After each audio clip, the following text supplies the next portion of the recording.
അഗ്നിസാക്ഷി. രചന പൗർണമി. അവതരണം മിത്രവിന്ദ. ലാപ്ടോപ്പിൽ കുറേ നേരം വർക്ക് ചെയ്തപ്പോൾ തന്നെ അജുവിന് തലപെരുക്കുന്നത് പോലെ തോന്നി. എന്തുകൊണ്ടോ സംഘർഷഭരിതമാണ് മനസ്സ്. ഒരു ബ്ലാക്ക് ടീ കുടിക്കണമെന്ന് തോന്നി. ലാപ്ടോപ്പ് ഷട്ട് ഡൗൺ ചെയ്ത് പടികളിറങ്ങി താഴേക്ക് ചെന്നു. നടുമുറ്റത്തിനടുത്തായുള്ള വിശാലമായ ഹോളിൽ മിത്തുവും വൈശവും മാത്രമല്ല, അവരുടെ മാതാപിതാക്കളെന്ന് തോന്നുന്ന രണ്ടുപേരും, വാസുദേവനും എന്തിന് ശിവയും ആദിയും അഥർവും, പോരാത്തതിന് കുറച്ച് കുട്ടി പട്ടാളങ്ങളും ഉൾപ്പെടെയുണ്ട്. ദേവു പാടടി, മിത്തോ പറയുന്ന കേൾക്ക്. ദേവു ചേച്ചി പാടണമെന്ന് കുട്ടികളും പറയുന്നുണ്ട്. ദേവൂട്ടാ പാടടാ. അജു ആ ശബ്ദത്തിനുടമയെ നോക്കിയപ്പോൾ അഥർവാണ്.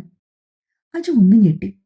കാരണം പെൺകുട്ടികളോട് ഓവർ അറ്റാച്ച്ഡ് ആകുന്ന ഒരു സ്വഭാവമല്ല അഥർവിൻ്റേത്. ഒരുതരം ഒതുങ്ങിയ രീതിയാണ് ഇവിടെ വന്നപ്പോൾ മുതൽ കാണുന്നത്. മറ്റൊരു അഥർവ്, ആരോടും അത്ര പെട്ടെന്ന് അടുക്കാത്ത അഥർവ് എങ്ങനെ ദേവാർത്തനയോട് ഇത്രയും അടുത്തെന്നുള്ളത് അവൻ അത്ഭുതത്തോടെ ഓർത്തു. ആലോചിച്ചുകൊണ്ടിരിക്കുമ്പോഴാണ് പെട്ടെന്ന് കുട്ടികൾ സൈലന്റ് ആയത്. പിന്നാലെ ദേവുവിന്റെ മനോഹരമായ ശബ്ദം അവിടെ നിറഞ്ഞു. തിരുവാതിര ആയോണ്ടാകും, തിരുവാതിരപ്പാട്ടാണ്. പാർവണേന്ദു മുഖി പാർവതി എന്ന് തുടങ്ങുന്ന ഗാനമാണ് പാടുന്നത്. ഇവർക്ക് ഇത്രയും മനോഹരമായി പാടാൻ അറിയുമോ? അവൻ അത്ഭുതത്തോടു കൂടി ഓർത്തു. പാറ പോലും അലിഞ്ഞു പോകുന്ന ശബ്ദം. അവരുടെ നൃത്തവും അങ്ങനെ തന്നെ. പാട്ടുപാടി കഴിയും മുന്നേ അവൾ വല്ലാതെ ഇമോഷണലായി. വൈശുവും മിത്തുവും ചേർന്ന് അവളെ മാറ്റി നിർത്തുന്നത് കണ്ട് ഒരു വേള അവൻ അവളോട് സഹതാപം തോന്നി. വൈകുന്നേരം ആയപ്പോഴാണ് തിരുവാതിരയുടെ യഥാർത്ഥ തിരക്കുകൾ തുടങ്ങിയത്. ആകെ ഒരു ബഹളപൂർണമായ അന്തരീക്ഷം. അവന് ജോലി ചെയ്യാൻ മടുപ്പ് തോന്നി. കോൺസെൻട്രേഷൻ കിട്ടാത്ത പോലെ. മുകളിലത്തെ നിലയിൽ അവന്റെ റൂമിൽ നിന്നും പുറത്തേക്കിറങ്ങിയപ്പോൾ അവിടെ പൂട്ടിക്കിടക്കുന്ന ഒരു മുറി തുറന്നു കിടക്കുന്നത് അവൻ കണ്ടു. അതാണ് വാസുദേവൻ കാണിച്ചു തന്നത് പ്രകാരം അവരുടെ മകന്റെ മുറി. ലൈറ്റ് ഉണ്ടായിരുന്നില്ലെങ്കിലും കതക് തുറന്നാണ് കിടന്നത്. അവൻ മെല്ലെ ആ റൂമിലേക്ക് ചെന്നു. സ്വിച്ച് ബോർഡ് കണ്ടെത്തി ലൈറ്റ് ഇട്ടു. വിശാലമായ ഒരു മുറിയായിരുന്നത്. മറ്റേത് മുറികളെക്കാൾ വിസ്താരം ആ മുറിക്കാണ്. മോഡേൺ രീതിയിൽ കബോർഡുകളും ലൈറ്റിങ്ങും ഒക്കെ ആ മുറിക്കുണ്ടായിരുന്നു. ഇത്രനാൾ അടച്ചിട്ടതാണെന്ന് തോന്നിക്കാത്ത രീതിയിൽ അത് വൃത്തിയായി സൂക്ഷിച്ചിരുന്നു. പ്രത്യേകം അറേഞ്ച് ചെയ്ത സ്ഥലത്ത് സ്പീക്കറും മൈക്കും ഒക്കെയുണ്ട്. ഭിത്തിയിലായി വയലിൻ ഹാങ് ചെയ്തിട്ടിട്ടുണ്ട്. വലിയ ഒരു ബെഡും. ഭിത്തിയുടെ സൈഡിലായി ഒരു ഫോട്ടോ ഉണ്ടായിരുന്നു. അവൻ ആ ഫോട്ടോയ്ക്ക് അടുത്തേക്ക് ചെന്നു. അതിൽ ഒരു ഫോട്ടോയിലേക്ക് നോക്കി. ആ ഫോട്ടോയിലുള്ള ആളിനെ കണ്ട് അവന്റെ ചുണ്ടുകൾ പതുക്കെ മന്ത്രിച്ചു. അഗ്നിവംശ്. ആ പേരോർക്കവേ നിഷ്കളങ്കമായി ചിരിക്കുന്ന ഒരുവന്റെ മുഖം അവന്റെ മനസ്സിലേക്ക് ഓടിയെത്തി. അർജുൻ കണ്ണുകളടച്ച് കട്ടിലേക്ക് ചാരിക്കിടന്നു. അജു, നീ ഇവിടെ കിടക്കുവാണോ? ആദിയുടെ ശബ്ദമാണ് അർജുന്റെ മയക്കത്തിന് ഭംഗം സൃഷ്ടിച്ചത്. അവൻ കണ്ണുകൾ തുറന്നു നോക്കിയപ്പോൾ സമയം രാത്രി 8 മണി. സോറിഡ, ഒന്നുറങ്ങിപ്പോയി. അവൻ ആദിയോട് കളവ് പറഞ്ഞു. നീ എന്നാ ഫ്രഷായി താഴേക്ക് വാ. എന്ത് രസമാണെന്നോ താഴെ കാണാനൊക്കെ. ആദി അവനോട് പറഞ്ഞു. അഥർവും ശിവയും എവിടെയാണ് ആദി? അവരെ കാണാഞ്ഞതുകൊണ്ട് അർജുൻ അവനോട് അവരെ തിരക്കി. അവർ ദേവുവിന്റെ മിഥുവിന്റെ അടുത്തുണ്ട്. നീ താഴേക്ക് വാ. ഒരു മോഡേൺ കൾച്ചറിൽ വളർന്ന നമുക്ക് ഒരിക്കലും കാണാൻ കഴിയാത്ത കാഴ്ചകളാണ് നമ്മുടെ ലൈഫിലെ ഏറ്റവും മെമ്മറബിളായ മൊമെന്റ്സ് ആയിരിക്കും. നീ ഫ്രഷായി വാ, ഞാൻ താഴേക്ക് പോവാട്ടോ. ആദി വളരെ എക്സൈറ്റ്മെന്റോടെ പറഞ്ഞു. അല്പം മടിച്ചാണെങ്കിലും അജു ഫ്രഷായി താഴേക്ക് ഇറങ്ങി വന്നു. ഇപ്പൊ പകലുള്ളതിനേക്കാൾ കുറച്ചുകൂടി ബഹളമയമാണ് മനം. കൂടുതലും പ്രായമുള്ള സ്ത്രീകളാണ്. എല്ലാവരും സെറ്റ് സാരിയും സെറ്റ് മുണ്ടും തുടങ്ങി ട്രഡീഷണൽ ആയിട്ടുള്ള രീതിയിലാണ് വസ്ത്രങ്ങൾ ധരിച്ചിരിക്കുന്നത്. ഒരു വേള അവന് കോളേജിലും സ്കൂളിലും ഒക്കെ പഠിച്ച സമയത്തുള്ള ഓണം സെലിബ്രേഷൻ ഓർമ്മ വന്നു. ഭൂമിയിൽ എവിടെയുമുള്ള മലയാളികൾക്ക് ഒന്നായി ആഘോഷിക്കാനുള്ള ഒരു ദിവസമാണ് ഓണം. ഓർത്തപ്പോൾ അവന് ചിരി വന്നു. മുറ്റമൊക്കെ ചിരാതുകൾ കത്തിച്ചു വെച്ചു. ദീപങ്ങളുടെ ശോഭ അവന്റെ കണ്ണുകൾ അഞ്ചിപ്പിച്ചു. പെട്ടെന്ന് കണ്ണുകൾ ഉമ്മറത്തെ കോലായി തൂക്കിയിട്ടിരിക്കുന്ന തൂക്കുവിളക്കിന്റെ ദീപം നീട്ടിയിടുന്നവളിൽ ഒരു വേള ഉടക്കി. എന്നും ധാവണയിലും ചുരിദാറിലും കണ്ടെങ്കിലും സെറ്റുമുണ്ടിൽ ആദ്യമായിട്ട് കാണുകയാണ്. വീതിയുള്ള ഗോൾഡൻ കസവിന്റെ സെറ്റുമുണ്ടാണ്. മറൂൺ കളറിലുള്ള ബ്ലൗസും വെളുത്ത കൈകളിൽ നിറയെ മറൂൺ കുപ്പിവിളകൾ.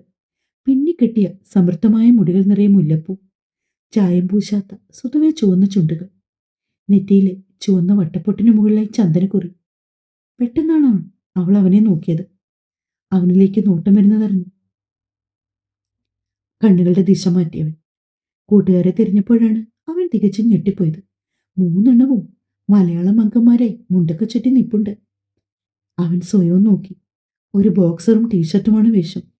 അവൻ അല്പം ജാള്യത തോന്നിപ്പോയി. അജുവിനെ കണ്ടതും അവൻ അരികിലേക്ക് കൈവീശി വിളിച്ചു. അവരുടെ അടുത്ത് വൈശാഖമുണ്ട്. നിങ്ങൾക്ക് എവിടെ നിന്ന് കിട്ടിയ വേഷം?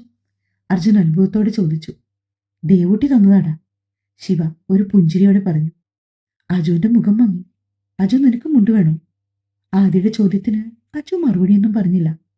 ഡാ, ഉടുക്കാൻ അറിയില്ലെന്ന് വിഷമൊന്നും വേണ്ട. ബെൽറ്റ് കിട്ടിയാൽ മതി. ഒരു കോൺഫിഡൻസിന് ആ ഷോർട്സ് ഊരണ്ട. ആദ്യം ഒരു ചിരിയോടെ പറഞ്ഞു. അർജുൻ ആ ചിരി പങ്കുചേർന്നു. ആഗ്രഹം ഉണ്ടായിരുന്നു. എന്നാൽ ദേവുവിന് തന്നോടുള്ള വെറുപ്പറിയുന്നവൻ അതിനെ ശ്രമിച്ചില്ല. അപ്പോഴാണ് പൂജാമുറിയിലേക്ക് പോകാനേ മിത്തുവും ദേവും അവിടേക്ക് വന്നത്. മോളെ, വൈശാഖ് അവളെ വിളിച്ചു. മോളെ, അജുവിന് കൂടി ഒരു മുണ്ട് കൊടുക്ക്.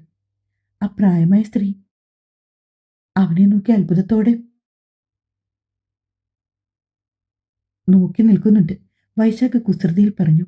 അപ്പോഴാണ് അജു അത് ശ്രദ്ധിച്ചത്. കുറച്ച് അമ്മൂമ്മമാർ തന്റെ വസ്ത്രത്തെ നോക്കി നെറ്റിച്ചൊളിച്ച് പരസ്പരം അടക്കം പറയുന്നുണ്ട്. ഇതൊരു പക്കാ നാട്ടിൻപുറ. ഇത്തരം വേഷവിധാനങ്ങൾ അവർക്ക് ഇഷ്ടപ്പെടില്ല, അജു ചിന്തിച്ചു. അപ്പോഴേക്കും മിഥു ഒരു മുണ്ട് അജുവിനെ ഏൽപ്പിച്ചു. അജു അവളെ നോക്കി ഒന്ന് പുഞ്ചിരിച്ചുകൊണ്ട് മുണ്ടുമായി മുറിയിലേക്ക് പോയി. അവന്റെ മനസ്സ് സന്തോഷത്താൽ തുടികൊള്ളുന്നത് എന്തിനെന്ന് പോലും അവന് മനസ്സിലായില്ല. ഒരു ഗോൾഡൻ കരയുള്ള മുണ്ടായിരുന്നു. ആദ്യം പറഞ്ഞതുപോലെ ഉറപ്പിനായി ഒരു ബെൽറ്റൊക്കെ ഇട്ട് മുറുക്കി വെച്ചിട്ടുണ്ട്.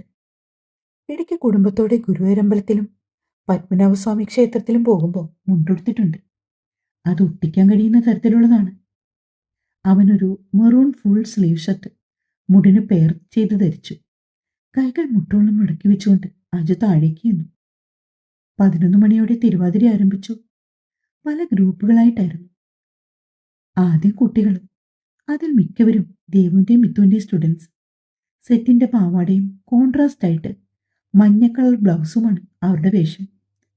രണ്ടാമത് ദേവുവിന്റെയും മിത്തുവിന്റെയും ആയിരുന്നു. അവരുടെ പ്രായത്തിലുള്ളതും അവരെക്കാൾ കുറച്ചു മുതിർന്ന സ്ത്രീകളും ആ ഗ്രൂപ്പിലുണ്ട്. സെറ്റുമുണ്ടാണ് അവരുടെ വേഷം. മൂന്നാമത് പ്രായമുള്ള ആൾക്കാരുടേത്. ആദിയും ശിവയും അതർവും ഒക്കെ വീഡിയോ എടുക്കുന്നുണ്ട്. കഴിക്കാനായി തിരുവാതിരപ്പുഴുക്കും കൂവപ്പായസവും. ജീവിതത്തിൽ ആദ്യമായിട്ടാണ് അവൻ ഇതിൻ്റെയൊക്കെ രുചി അറിയുന്നത്. കുട്ടികളൊക്കെ ഉറക്കം പിടിച്ചെങ്കിലും വ്രതാനുഷ്ഠാനത്തിന്റെ ഭാഗമായി മുതിർന്നവരൊക്കെ ഉണർന്നിരുന്നു. അവരൊക്കെ വട്ടം കൂടിയിരുന്ന് കഥ പറയുന്നുണ്ട്. വൈശാഖുമായി 4 പേരും നന്നായി എടുത്തു. അതുകൊണ്ട് തന്നെ അവനൊപ്പം 4 പേരും ഉറക്കമൊഴിക്കാൻ തയ്യാറായി. മുൻപിവിടെ തിരുവാതിരയ്ക്ക് ഞാനും അഗ്നിയും മിഥുവും ദേവവും കൂടി ഇങ്ങനെ പാട്ടൊക്കെ പാടി കളിക്കുമായിരുന്നു. സത്യത്തിൽ നേരം പുലരുന്നത് പെട്ടെന്നാണെന്ന് അന്നൊക്കെ തോന്നും. എന്തോ പറഞ്ഞ കൂട്ടത്തിൽ വൈശു വേദനയോടെ അവരോടായി പറഞ്ഞു. അഗ്നി ആരാത്? ആദ്യ ആകാംക്ഷയോട് ചോദിച്ചു. അഗ്നി, അഗ്നിവംശ്. അവൻ ദേവുവിന്റെ ഏട്ടൻ. അജുവിന് ഇതൊക്കെ അറിയാമായിരുന്നെങ്കിലും അവൻ മൗനമായിരുന്നു. അവർ സംസാരിക്കുന്നത് കേട്ടുകൊണ്ടിരുന്നു. അങ്കിളെപ്പോഴും ഉണ്ണിന്ന് പറയുന്നതുകൊണ്ട് ആ പേരത്ര പിടികിട്ടിയില്ല. ഞാൻ പലപ്പോഴും ചോദിക്കണമെന്ന് കരുതി. ദേവുവിനെ അങ്ങളിനി വിഷമിപ്പിക്കണ്ടെന്ന് കരുതിയിട്ടാ. എന്താ അഗ്നിക്ക് സംഭവിച്ചേ? ഏതോ ആശ്രമത്തിൽ ചികിത്സയിലാണെന്ന് മാത്രം അറിയാം. ശിവ ജിജ്ഞാസയോടെ വൈശുവിനോട് ചോദിച്ചു. വൈശു പറയുന്നത് കാതോർത്തുകൊണ്ട് അർജുനും. അഗ്നിയെക്കുറിച്ച് അറിയാനുള്ള ആകാംക്ഷ അവനുമുണ്ടായിരുന്നു. കുറച്ചു നേരത്തെ നിശബ്ദതയ്ക്ക് ശേഷം വൈശു പറഞ്ഞു തുടങ്ങി. മംഗലത്ത് മനിയെക്കുറിച്ചും അവരുടെ പ്രിയപ്പെട്ട അഗ്നിയെക്കുറിച്ചുമൊക്കെ. മംഗലത്ത് മനിയുടെ ഇപ്പോഴത്തെ കാരണവരായ വാസുദേവൻ നമ്പൂതിരി എന്ന നമ്പൂതിരി അച്ഛന് 5 മൂത്ത സഹോദരിമാരുണ്ട്. ഏറ്റവും ഇളയതായിരുന്നു അദ്ദേഹം. മംഗലത്ത് മനിയുടെ ഏക ആൺതരി. ഏറ്റവും മൂത്ത സഹോദരി സുമിത്ര അന്തർജനം, ഭർത്താവ് ദേവദത്തൻ നമ്പൂതിരി. 2 പെൺകുട്ടികളാണ്, ശ്രേഷ്ഠയും നിഷ്ഠയും. അവരിരുവരും വിവാഹം കഴിഞ്ഞ് കാനഡയിൽ സെറ്റിൽഡാണ്. ദേവകി അന്തർജനം, ഭർത്താവ് ബ്രഹ്മദത്തൻ, 2 മക്കൾ ഗംഗ, യമുന. ഗംഗയുടെ ഫാമിലി സിംഗപ്പൂരാണ്. യമുനയും ഹസ്ബൻഡും IT പ്രൊഫഷണൽസ്. അവരിപ്പോൾ ബാംഗ്ലൂർ സെറ്റിൽഡ്. സുമിത്രയും ദേവികയും വേളി കഴിപ്പിച്ചത് ഒരേ ഇല്ലത്തേക്കാണ്, മേലാറ്റൂർ മന. സുഭദ്രാന്തർജനം അവരുടെ ഭർത്താവ് നാരായണവർമ്മ. അവരെ കിള്ളിക്കുറിശി കോവിലകത്തേക്കാണ് വിവാഹം കഴിപ്പിച്ചത്. ഒത്തിരി സുന്ദരിയായിരുന്ന സുഭദ്രയെ അദ്ദേഹം അമ്പലത്തിൽ വെച്ച് കണ്ടിഷ്ടപ്പെട്ട് വിവാഹം ചെയ്തതാണ്. അവർക്ക് 2 മക്കൾ, സൂര്യനാരായണവർമ്മയും ദേവനാരായണവർമ്മയും. അവർ രണ്ടുപേരും വിവാഹിതരല്ല. മാധവി അന്തർജനവും ഭർത്താവ് രാഘവ് അഗ്നിഹോത്രി. മക്കൾ കൃഷ്ണപ്രിയ വിവാഹം കഴിച്ചു, കാശിനാഥ്. പിന്നെ നമ്പൂതിരിയച്ഛൻ്റെ മൂത്ത ഓപ്പോൾ സുദർശന, ഭർത്താവ് വിഷ്ണുവർദ്ധൻ. മക്കൾ സിദ്ധാർത്ഥും സിതാരയും. ഏറ്റവും ഇളയതാണ് വാസ്തവ നമ്പൂതിരി എന്ന നമ്പൂരിയച്ഛൻ. ഭാര്യ ഉമാദേവി അന്തർജനം. 2 മക്കൾ, അഗ്നിവംശം എന്ന ഞങ്ങളുടെ അഗ്നി, നമ്പൂതിരിയച്ഛൻ്റെ ഉണ്ണി, ദേവാർത്തനി എന്ന ദേവൂട്ടി. കുടുംബസ്വത്ത് തുല്യമായി ഭാഗം വെച്ചു. കുടുംബ പാരമ്പര്യം നിലനിർത്തിക്കൊണ്ടു പോകേണ്ടത് മനയും കാവും ഉൾപ്പെടെയുള്ള ഭാഗം നമ്പൂതിരിയച്ഛന് ലഭിച്ചതുകൊണ്ടാണ്. ഞാനും അഗ്നിയും ഒരേ പ്രായമാണ്. ഞങ്ങളിവിടെ വന്നതു മുതൽ ഒരുമിച്ചായിരുന്നു +2 വരെ പഠിച്ചത്. ഞങ്ങളെപ്പോലെ തന്നെയാണ് മിത്തുവും ദേവും. ഞങ്ങളെക്കാൾ 7 വയസ്സിനോളം ഇളയതാണവർ. അഗ്നി പഠിച്ച ക്ലാസ്സുകളിലൊക്കെ അവനായിരുന്നു ടോപ്പർ. അവൻ്റെ പാതിയിൽ തന്നെ ദേവും. +2-ന് ഞങ്ങൾ സയൻസ് ആയിരുന്നെങ്കിലും പിന്നീട് ബിസിനസ്സിലായിരുന്നു. ഗ്രാജുവേഷനും പോസ്റ്റ് ഗ്രാജുവേഷനും അവനെടുത്തത്. ഞാൻ എഞ്ചിനീയറിംഗും. പഠിക്കുന്ന സമയം തന്നെ അവൻ്റെ ബ്രില്യൻസ് കൊണ്ട് ഒരുപാട് ഓഫീസുകളിൽ അവൻ ജോലി ചെയ്തിട്ടുണ്ട്. ഡിഗ്രി മുതൽ പാർട്ട് ടൈം ജോലി ചെയ്തു. പഠന ചെലവൊക്കെ അവൻ സ്വയം നോക്കി. ക്ഷേത്രത്തിൽ നിന്ന് കിട്ടുന്ന തുച്ഛമായ വരുമാനത്തിൽ ജീവിക്കുന്ന നമ്പൂതിരിയച്ഛന് അവൻ വലിയൊരു ആശ്വാസമായിരുന്നു. കുറച്ചുനാൾ മുന്നേ വരെ ഇതൊരു സ്വർഗമായിരുന്നു. സന്തോഷം മാത്രം നിറഞ്ഞ വീട്. ഓണവും അതുപോലുള്ള മറ്റെല്ലാ ആഘോഷവും ഞങ്ങൾ 2 കുടുംബക്കാരും ചേർന്നാണ് ആഘോഷിച്ചത്. ഞങ്ങൾ 4 മക്കളും 2 അച്ഛനമ്മമാരും. MBA കഴിയും മുന്നേ തന്നെ അഗ്നിക്ക് ക്യാമ്പസ് റിക്രൂട്ട്മെന്റിൽ മുംബൈയിലെ ഒരു വലിയ കമ്പനിയിൽ ജോലി കിട്ടി. അവൻ ബാംഗ്ലൂരിലാണ് പഠിച്ചത്. അതിനൊപ്പം അവിടെ ഒരു വലിയ സ്ഥാപനത്തിൽ പാർട്ട് ടൈമായി ജോലിയും ചെയ്തു. ആ സന്തോഷത്തിൽ നാട്ടിലേക്ക് വരുന്നതിന് മുമ്പ് ഷോപ്പിങ്ങിന് പോയതാണ് അവൻ. പക്ഷെ അവനൊന്നൊരു ആക്സിഡന്റ് പറ്റി. കുറച്ചധികം ക്രിട്ടിക്കലായിരുന്നു അവൻ്റെ അവസ്ഥ. അതറിഞ്ഞ ഷോക്കിൽ ഓമയമ്മ സ്ട്രോക്ക് വന്നു വീണു. അത്ര നാളും നല്ല രീതിക്ക് പോയിക്കൊണ്ടിരുന്ന ബന്ധുക്കളൊക്കെ ആക്സിഡന്റിന്റെ വിവരം അറിഞ്ഞ് അകൽച്ചയിലായി. ഇനി 2 രോഗികളുടെ ചികിത്സയെന്ന ബാധ്യത അവരുടെ കൂടി തലയിലാകുമെന്ന് പേടിച്ചു. ഇവിടെ എല്ലാവരുടെയും നെടുന്തോണായിരുന്നവൻ. അവനിലായിരുന്നു എല്ലാവരുടെയും പ്രതീക്ഷ. പക്ഷെ അവൻ്റെ അപകടം എല്ലാവരെയും തളർത്തി. അതിനു മുമ്പ് സിദ്ധാർത്ഥനെയും ദേവുവിനെയും തമ്മിൽ വിവാഹം കഴിപ്പിക്കാനിരുന്ന സുദർശനമ്മായി അവരോട് അകന്നുപോയി. കല്യാണം മുടങ്ങി. ഓഹരി തർക്കങ്ങൾ, ഭാഗം വയ്ക്കൽ. ഈ മന സംരക്ഷിക്കണമെന്നത് അഗ്നിയുടെ ഏറ്റവും വലിയ ആഗ്രഹം. പക്ഷെ ഒരേ സമയം തേടിയെത്തിയ 2 അപകടങ്ങൾ നമ്പൂതിരിയച്ഛനെ ഒരു വലിയ കടക്കാരനാക്കി. ഞങ്ങൾക്കൊക്കെ സഹായിക്കാൻ കഴിയുന്നതിലും അപ്പുറമായിരുന്നു ചെലവുകൾ. അവസാനം എല്ലാവരും കൈയൊഴിഞ്ഞപ്പോൾ നമ്പൂതിരിയച്ഛൻ ഈ മന അവരുടെ കൂടെ കൂടി വിൽക്കേ നിവൃത്തിയുള്ളൂ. അഗ്നി ചികിത്സ കഴിഞ്ഞ് വരുമ്പോൾ അവനത് എങ്ങനെ സഹിക്കുമെന്ന് ഞങ്ങൾക്കറിയില്ല. കാരണം അവൻ അത്രയും ഇഷ്ടപ്പെട്ട് ഇവിടം. പാവം, അവൻ ആരോഗ്യത്തോടെ ഇരുന്നിരുന്നെങ്കിൽ. വൈശാഖിന്റെ കണ്ണുകൾ ഈറനായി. ശിവയിലും ആദിയിലും അതർവിലും അഗ്നിവംശം എന്ന ചെറുപ്പക്കാരൻ ഒരു വേദനയായി. അവൻ പഴയ പോലെ തിരികെ വരട്ടെ, അവർ ആത്മാർത്ഥമായി ആഗ്രഹിച്ചു.